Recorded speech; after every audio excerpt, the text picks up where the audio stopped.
Hi everyone, Sue here from 1A Auto, and today we got a 2008 Saab 9.3. I'm going to show you how to do front brakes. If you need those parts or any other parts for your car, click on the link below and then head on over to 1AAuto.com. Okay, first thing we're going to do is take the wheel off, and this has plastic caps on it, and there's a little tool it comes with. I don't know if you have the same thing, but it just snaps on. You hear it click because there's two little indents on that cover. You squeeze, pull the cover off. That's how easy that comes off. So that way you don't scrape your rims with a screwdriver or a pair of pliers. This is a 17 millimeter, and Saab is studs, not lug nuts. I like to set these aside because with one left, it can be kind of cumbersome to get this all. Make sure it doesn't fall. So these calipers are good. So before I take the brakes apart, I'm just going to make sure that the bleeder screw opens because I have to bleed the brakes due to the rear calipers being new. So I have to do at least all four. And I want to make sure that I can get this bleeder screw open. Yeah. And I'm just going to give it a slight little snug so it doesn't leak. That's a 10 millimeter socket or wrench.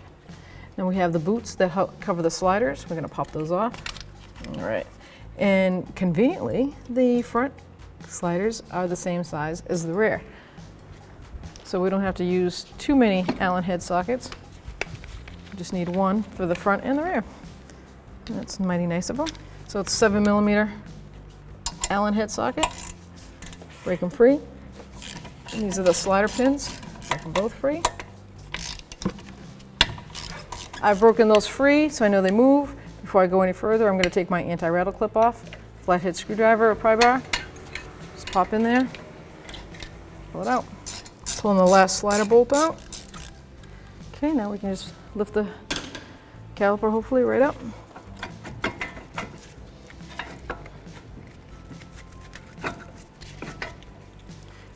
There you have it. You can see that the pad is worn down quite a bit, like getting ready to be almost metal to metal. And this is the inner pad that has the anti-rattle clips that go inside that piston. So we're just going to take it 2 thumbs and just wedge it out. And just slide this one out. And as you can see, it's nice and clean. Now these have been on there for quite a few years, and probably at least 40,000. And see how there's no grease there? Because you don't want it there. This is a sliding type. It needs a clean surface. If you put a silicone on there or anything, caliper grease, dirt will collect. And this is going to get stuck right on that bracket. Now it's time to take our caliper bracket off our knuckle, and this is another inverted Torx. That's what it looks like. And it's an E20. Take a 1/2 inch.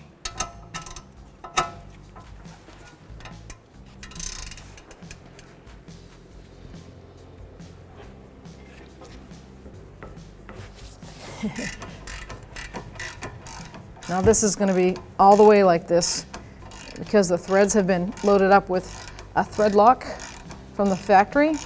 Because this specific car, a lot of GM style vehicles, even though it's a Saab, it was taken over by GM.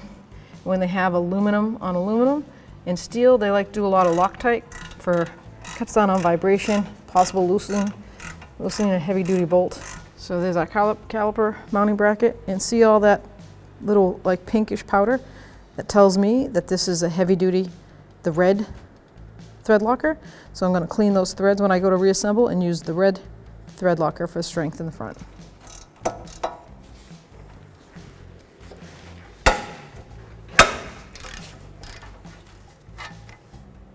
Top bracket mounting bolt, slide that bracket right off. Now we have to remove the rotor from the hub, and this comes with a Allen head, not a Torx bit head. And it is a 5 Allen metric. Grab the rotor here, just break that free. Oh, hopefully. I don't like to use the transmission. It is in park, so I don't recommend that. You have a park pin, you have a lot of fragile things inside that transmission. So putting torque on anything that when it's in park, it's not exactly the ideal situation. So what I might do here is I'm going to get 2 lug nuts, or the studs, shall I say. Partially put them in.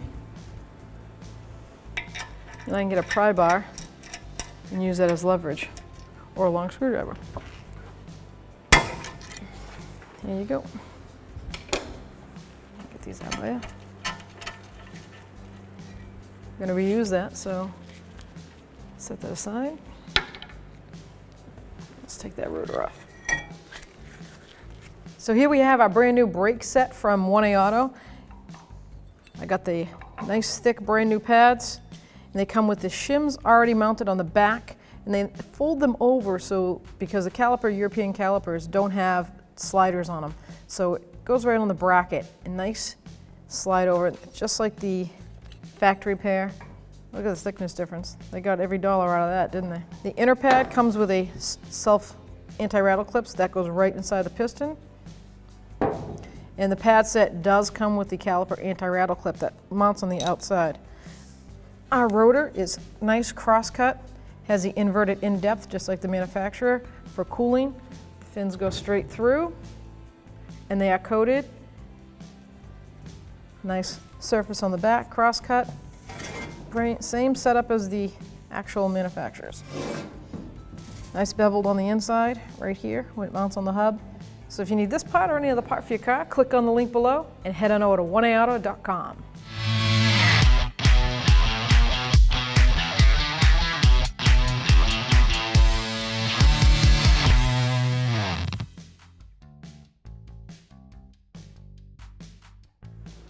Now we're going to clean our hub with a wire brush, get rid of all that rust surface all the way around. Okay, so I took a nice wire brush to that. I got it all cleaned up. I even brake cleaned it. We get a nice smooth surface. There's no rust buildup, so I know it's not flaking. So I'm going to spray it with some anti-seize, a little copper spray. You can use a silver paste, but you just want to go a light coat, just like that, before you put your new rotor on. That will stop it from building up big rust and water repellent. I like to put the rotor on like that, backwards, and then I'll take my parts cleaner and clean off the packaging oil and my grease handy prints. Handy prints, that's a new word. Grease handy prints. And my grease handprints. Clean rag. Just give it a quick wipe down. Dries really quick. Now I can flip it around. Let's line up that mounting hole. I see it right there.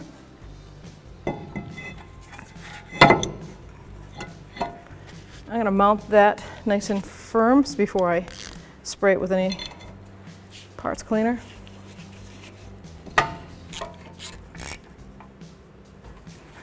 Parts cleaner and get off that oil base. And my handprints. My handprints.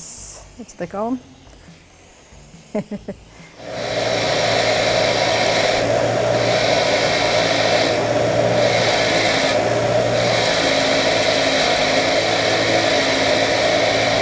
So here I have my caliper mounting bolts. I've cleaned them up with a wire brush, and I'm going to reapply some red thread locker because that's the grade that was on there. Much heavier duty bolt than out back.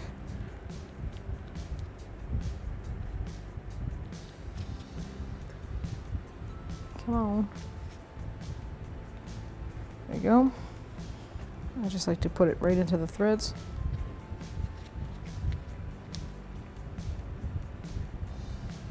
And this is a paste, so it doesn't drip. I like that. Now I can just get my bracket and I'll mount it up. So before I mount this up there, I want to take my wire brush and I want to clean where that pat is going to sit. You can see the brake dust come right off.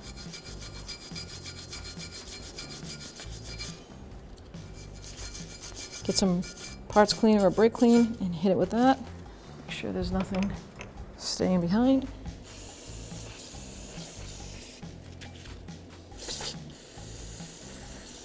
That looks nice and clean. Nice and smooth.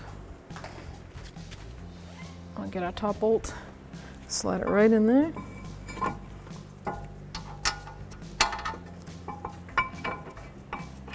I'm going to put this down as far as I can because the torque on this is 155 foot-pounds.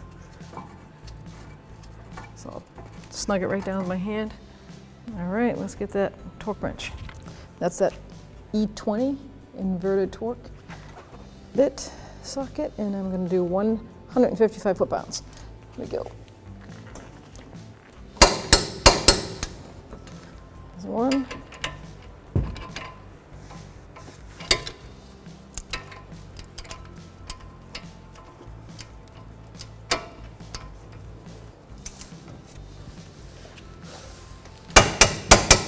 Two.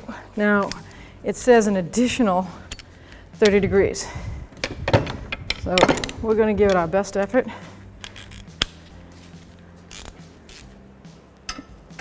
So we know what 45 would be. Obviously, if it was here, it'd be straight up this way. So I'm just going to do it halfway. Let's see what happens. That's the most I'm getting out of that. I think we're safe to say that she's tight. Yeah, I'm not too worried about that. Now we have to push back our caliper piston. I like to use a pair of like locking welding clamps. Pretty easy to get in there. And I know my bleeder screw is already loosened up because I did. Now, you don't have to. Some cars you do. I do it to all the cars because I rather just make sure that I don't put any brake fluid in reverse with anything that has ABS.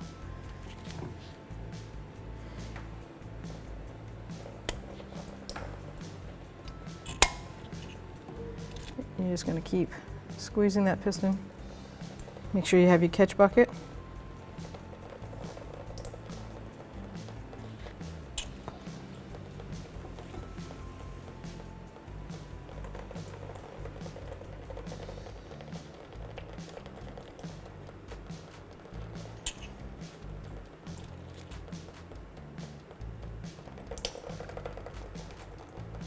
Don't forget these pads are pretty thick. They're like a European pad. Man, I would have to say they're close to almost an inch thick. So you want to make sure your piston's nice and flush. This also tells you if there's any internal damage because you can tell how smooth it goes back. You feel it. And then you can examine the dust boot, make sure there's no ripples or tears in it. Now it's locked. I know that that's as far as it goes. Now I'll tighten this up. 10 millimeter. Don't have to rank too much on it because you're going to have to bleed the brakes. Take the tool out. Now we can get some brake clean the area, and look at that dust boot too. I know that fluid is from me pushing back the caliper because I looked at it prior and there was no fluid down there.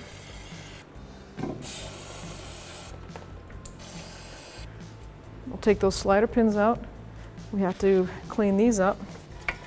So push them all the way out. You see that ridge line right there? That's just buildup of the slider grease and sludge. You want that clean. So if you've got a wire wheel, definitely use it. If you don't, you can use a wire brush. You don't want to make grooves in it because you want it to have a nice sliding surface. So all this has to come off.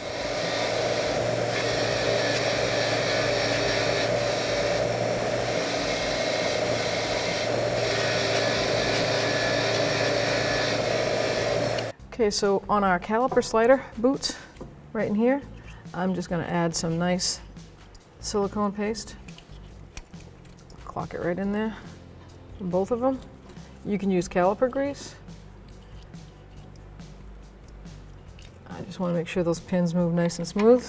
So I'm going to put the pins in, clean them up pretty good. I'm going to put them from this side in, so that way I don't get any of the silicone paste on the threads.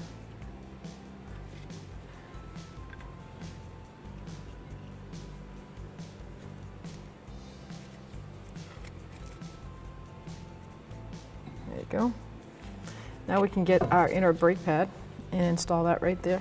So the inner pad is the one that has the clips, the 3-ear clip, goes right into that brake piston, caliper piston. So I like to line it up, center it right there, and just give it a good squeeze.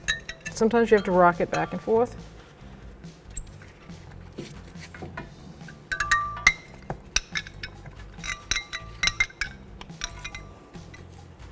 Someone told me today this was going to be the difficult part. I wouldn't believe them. There we go. Whew. I ate their Wheaties this morning. Just bring your caliper around, slide it right on.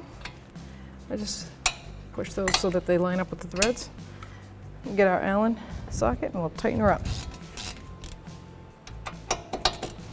This is 21 foot-pounds, so we're just going to bottom them out lightly and then get our torque wrench and torque them up. 21 millimeter. No, not 21 millimeter. 21 foot-pounds. Then we'll put the caps on. And we just put our anti-rattle clip on and we can get ready to bleed these brakes. Okay, so I'll line the top ear right up. I'll just take a little hammer. Now when you apply the brakes, pump the brakes up, that's going to push that piston out. And so these are going to come out more. So this will have a better mounting surface.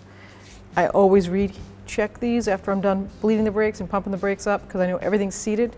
And that way I can assure that that pin is all the way in. Now we've bled our brakes. All we did was open our bleeder screw, had a partner in there, pump, open, close. Just pay attention to this manufacturer's. You can find it online, but I'll tell you. So the driver's seat, so that wheel is wheel 1. The left front is wheel 1. Then they want you to go to the right rear, that's wheel 2. Right front is wheel 3, and then left rear is wheel 4. You try to say that, wheel 4. So that's how you're gonna bleed the brakes. You can either do a gravity bleed, which I strongly recommend because it takes its time, does a good job. If you have a partner in crime, have them pump them up, hold them while you open and bleed the screw. Look up that video if you don't know how to do it. Now we're all set, brakes are bled. I'm just gonna take a hammer and I'm gonna double check and make sure these springs are seated in there. Suppose I'll use the round side. I saw those go in quite a bit. So just double check your work, make sure your caps are on, everything looks good. Let's install the wheel. Now we can put our wheel on.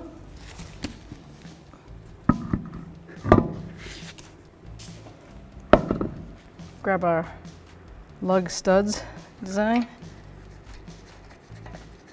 17 millimeter socket. Just snug them up in the star pattern. We're going to lower it down and torque it to the manufacturer's specs. So the wheel torque is 81 foot-pounds.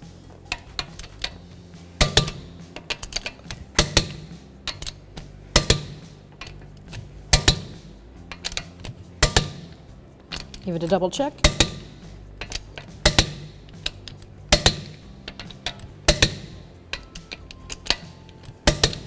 Thanks for watching. Visit 1AAuto.com for quality auto parts shipped to your door, the place for DIY auto repair. And if you enjoyed this video, please click the subscribe button.